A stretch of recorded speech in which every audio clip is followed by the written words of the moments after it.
What's going on YouTube? This is Ryan Henderson coming to you with this another YouTube video. I'm gonna do this a little different on this video. I write poetry every now and again. And with everything going on in the world right now and what happened to George Floyd and so many countless others, I decided to write this little piece, about police brutality and give my take on it. So this video is gonna be a little different than what my normal other videos will be about. I just want to put my thoughts out there, speak my mind on it, and just kind of share about how I felt about the situation and feel like all the police brutality, all the racism that goes on in the world. So I just wrote this little piece and I just called it Karen. So everybody, if you don't know what a Karen is, somebody who feels entitled, or there have been a couple of them who called the police on black people who didn't even do nothing wrong or anything like that. It's also not just a woman. It could be referred to anybody who feels entitled or feels like they better than they should be treated better than everybody else in the world. So that's what I called it. It's called Karen. So it goes like this. Hi, Karen. I see you over there staring, glaring at me, looking me up and down, clutching your purse because you think I'm going to snatch you down to the ground, thinking I'm going to attack you, hurt you, rob you, rape you. But no, Karen, I'm not going to do nothing to you. Why do you think that I will? What reason could you possibly have that I'm going to try to harm and kill you? Because of something that you've seen on TV, how the media keeps blatantly showcasing me and other black men and women, all the stereotypical images they portray us as. You know the ones they show us as, the characters they have us play. Thugs, criminals, gangsters, up to no good, pants hanging and sagging. Is that it, Karen? Is that what you view me as? You think I want to kidnap you, dragging you off somewhere, kicking and screaming, leave you nowhere to be found? Is that why you see me as a threat? Is that why you keep staring at me with that frightening, scared, and hateful look in your eyes? You think I'm just nothing but a crook, huh, Karen? But I got to ask you why, Karen. Why are you so fearful of me? Why are you so scared and frightened by me? But let me tell you what I see when I turn on the TV, what happens to people who look like me, Karen. I see you. I see me and my kind getting brutally slaughtered, hunted, and murdered on the streets by those who look just like you, Karen. So let me just ask you a quick question. Who should be fearful of who, Karen? See, you got friends that I don't have. As soon as you pick up the phone and call them boys in blue, it's me and my life that's going to be in danger, Karen, not you. I see the police and the so-called neighborhood activists blasting their guns at innocent black men and women because they supposedly fear for their life as if they don't have a right to live. Just like how you are looking at me dazed, scared, and confused, that's how they looked right at the cops before they pulled the trigger. Because all they saw out at the end of their gun was another dead nigga whose life doesn't matter to them. Just a spatter of bullets.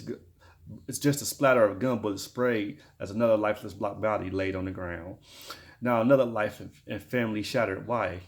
Why? Simply because their skin was different from them. Another family, husband, wife, brothers, and sisters. All their children's eyes well up with tears from years of the same incident happening over and over again. When is it going to end and stop? All because of you, Karen.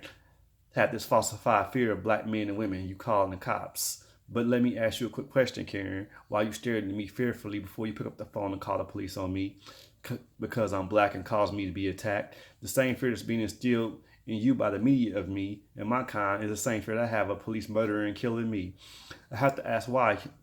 I have to ask Karen, why don't you have that same energy when it comes to the white school shooters and mass murderers, which murder people for no apparent reason other than committing the crime of being black? Why do me and my kind have to constantly be in the line of fire? How many mothers got to cry because their sons died at the hands of the police? Because you, Karen, all your falsified fears, because you have been told repeatedly to see black men as a danger and a threat. You must be in a constant state of fret when you near one or even hear one even coming close to you.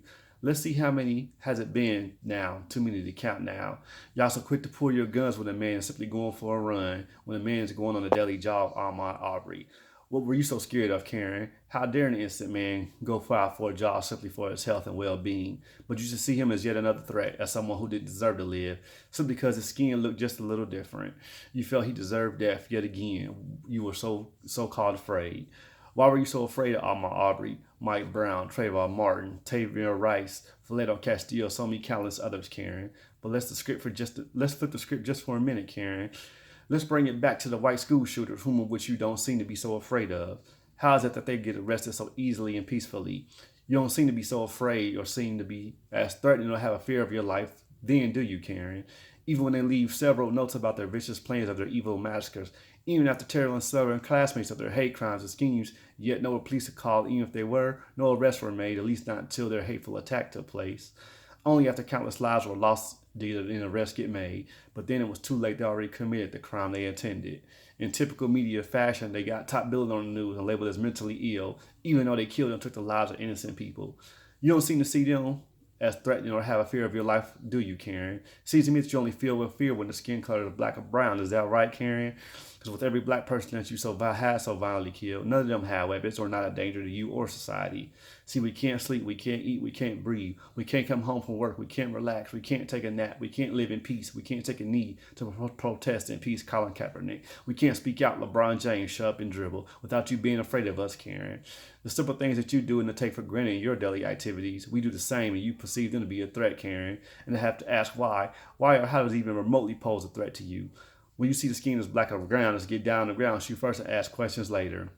We labeled as criminals and terrorists. We are a threat to you, aren't we, Karen? You care nothing for us or the lives that you took. So I ask, who's the real crook? Because your life didn't get stolen for the simple things you do on a daily basis. So why so much hate, Karen? But why, when it comes to the Dion Roos, Connor Betts, Stephen Paddocks, James Holmes, they're all just mentally ill, so it's okay for them to kill. So you mean to tell me, Karen, you mean to tell me, America, if a white boy is mentally ill, that gives him the license to kill at will?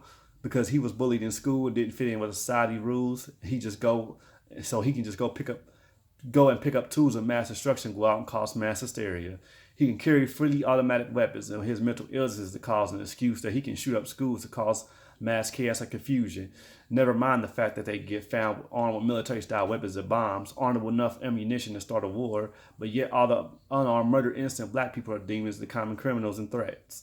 So help me understand, Karen, the white mass murderers with weapons are all just mentally ill, and the black unarmed men and women who pose no harm to you are labeled as criminals, so they deserve their fate. Is that right, Karen? You turn on the news just to listen to their subliminal messages, painting the pictures of their images as dangerous, but the white mass murderers isn't. So please answer this, Karen, before you see another black person as a threat, and your Peter Parker spider sense starts tingling before you start ringing the police on your phone. Do you also see the local white kids as the same threat? I ask you, Karen, and I ask you, America with a triple K, why is the narrative so different when it comes to black men and women who are innocent? And then the white mass murders with enough weapons to murder movie theaters, churches, schools, and malls. I asked you, Karen, why you stared at me scared so fearfully. Before you call the police on me, who's the real threat? I'm here to tell you that it ain't me. The same fear you're looking at me with is the same fear I have when staring at the police. So that's my thoughts on the situation about what's going on with police brutality, how the narrative differs between when it's black men and women, or if there's a white person to go shoot up a school, how they labeled mentally ill is every time that happens. So, just my take on it, my thoughts. So if you got something out of this, don't forget to like, share, or comment on it, what your thoughts were about any police brutality or any racism or injustices going on in the world. And also don't forget to share it. Also subscribe to my YouTube channel. I usually do tech videos, but I decided I just want to get this out there and just speak my piece on it, what's going on. So that's all I got for now. And I want to thank everybody for watching, and thank everybody for subscribing to my YouTube channel. I hope everyone out there have a great day.